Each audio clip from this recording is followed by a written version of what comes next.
Bismillah, Alhamdulillah, wassalatu wassalamu ala rasulillah. Sahabat rahimakumullah, tentu dalam keadaan susah, banyak orang dalam keadaan sulit. Tentu tidak banyak orang yang mampu berpikir untuk bersedekah. Banyak orang berpikir, jangankan untuk bersedekah, untuk kebutuhan sendiri dan keluarga pun belum tentu dapat. Ada pepatah mengatakan bahwa kita hanya akan dipertemukan dengan apa yang kita cari. Jika terbatasnya keadaan menjadi alasan terbatasnya kita melakukan amal soleh, maka itulah juga yang akan terjadi. Seandainya kita mampu melihat berbagai kebaikan yang Allah hadirkan dalam berbagai keterbatasan, pasti akan melahirkan ketenangan dan pasti akan hilang penyakit hati, yaitu berburuk sangka kepada Allah Subhanahu wa Ta'ala. Sahabat rahimakumullah, dalam keadaan sulit, justru inilah peluang untuk mengalahkan orang soleh yang Allah titipkan kekayaan.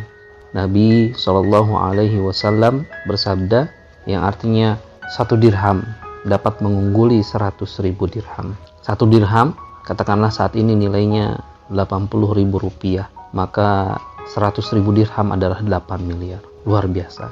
80.000 rupiah mengalahkan 8 miliar rupiah.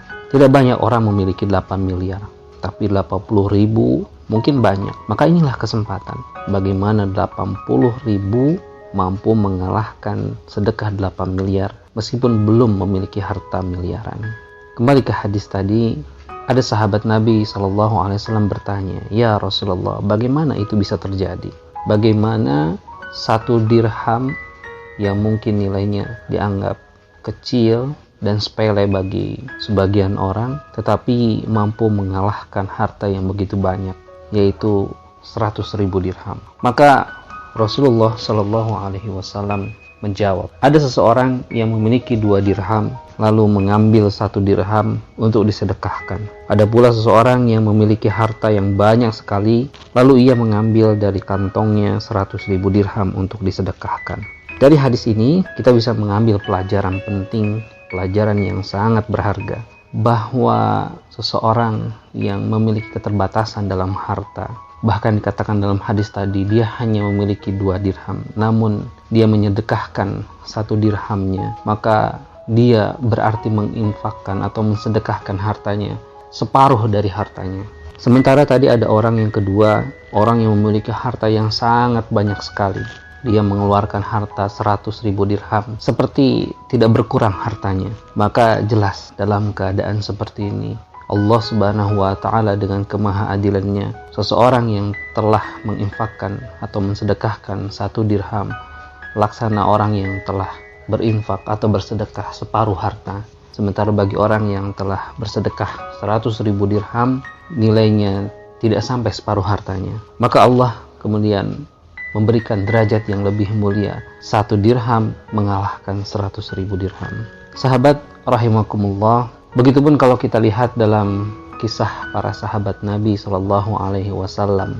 Salah satu di antaranya adalah pada saat sebelum terjadinya perang Tabuk, di mana Rasulullah SAW menyampaikan kepada para sahabat untuk penerimaan sedekah dalam rangka jihad fi sabilillah. Ada salah seorang sahabat yang amat merasa sedih karena di saat para sahabat yang lain mereka bersiap untuk memberikan harta terbaik mereka, yang salah satu di antaranya adalah kisah bagaimana perlombaan sedekah antara Abu Bakar dan Umar radhiyallahu anhuma. Bagaimana kemudian ada salah seorang sahabat yang pada saat itu justru tidak memiliki harta.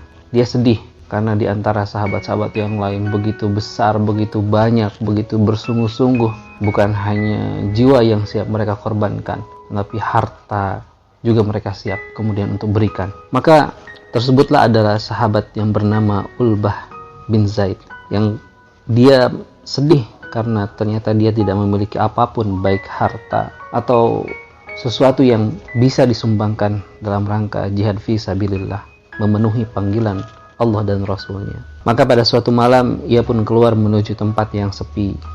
Pada saat itu ia sholat sunnah sebanyak yang ia mampu. Ia memperbanyak sholat, bermunajat kepada Allah Subhanahu wa Ta'ala dalam kesendiriannya. Sambil kemudian terisak menangis, ia berdoa kepada Allah, "Ya Allah, sesungguhnya Engkau telah memerintahkan jihad dan Engkau telah memberikan dorongan untuk itu. tetapi engkau tidak memberikan bekal dan memberikan kekuatan kepadaku. Tidak juga engkau berikan kendaraan pada Rasulmu yang dapat aku tunggangi. Ya Allah, sesungguhnya aku sedekahkan kepada semua kaum muslimin segala hal yang mereka ambil dariku tanpa hak, baik pada harta, jasad, dan juga kehormatanku. Begitu kemudian munajatnya seorang Ulbah bin Zaid. Dia begitu menyesal kepada Allah Subhanahu wa Ta'ala karena keadaan ia tidak mampu memberikan harta terbaik. Ia hanya mampu bersedekah dengan merelakan apa-apa yang telah terambil dari dirinya, hak yang menjadi dirinya dari saudara-saudaranya yang lain, yaitu pada harta, jasa, dan juga kehormatan. Ia sudah relakan, sudah ikhlaskan. Maka dengan munajat-munajatnya itu, ia menangis kepada Allah Subhanahu wa Ta'ala, berharap bahwa itulah amalan terbaik yang bisa ia lakukan di saat para sahabat yang lain telah memberikan amal-amal terbaik mereka. Maka pada pagi harinya, ketika ia tengah berkumpul dengan para sahabat yang lain, tiba-tiba Nabi Shallallahu Alaihi Wasallam bersabda, "Di manakah orang yang bersedekah tadi malam? Berdirilah." Beberapa saat tidak ada yang berdiri, karena pada malam hari itu telah selesai. Rasulullah kemudian meminta kepada para sahabat untuk mensedekahkan harta-harta mereka. Maka tidak ada seorang pun yang berdiri, karena memang tidak ada yang merasa bersedekah pada malam hari itu. Maka kemudian Rasulullah mengulangi lagi, bertanya lagi, di manakah orang yang bersedekah tadi malam? Berdirilah. Maka kemudian Ulbah memberanikan diri mendatangi Rasulullah SAW dan menceritakan apa yang dilakukannya semalam. Beliau tersenyum dan lalu bersabda, yang artinya, bergembiralah engkau, wahai Ulbah, demi dia yang memegang, demi Allah yang telah memegang jiwaku dalam tangannya, sesungguhnya sedekahmu telah ditulis sebagai zakat yang diterima. Maka Ulbah amat gembira dengan apa yang disampaikan Rasulullah SAW tersebut. Walau tidak memiliki apapun, ia masih bisa menyumbangkan doa yang ternyata sangat berarti bagi dirinya. Sahabat rahimakumullah, maka dari sini kita bisa mengambil pelajaran bahwa walaupun dalam keadaan terbatas, walaupun dalam keadaan sulit ekonomi, setidaknya kita tidak boleh kehilangan semangat, tidak boleh kehilangan niat untuk senantiasa bersedekah, karena bisa jadi niat baik kita itu dicatat oleh Allah Subhanahu wa Ta'ala, bahkan melampaui mereka yang telah bersedekah real dengan uang atau harta yang mereka miliki. Bisa jadi munajat kita di malam-malam hari kita, dalam keadaan sujud kita, itulah yang membuat Allah Subhanahu wa Ta'ala menaikkan derajat kita. Boleh jadi memang harta tidak banyak, tetapi semangat kita tidak boleh luntur, niat kita tidak boleh kurang, maka itu dicatat sebagai amal soleh bagi kita. Demikian, semoga bermanfaat. Wallahu a'lam bishawab.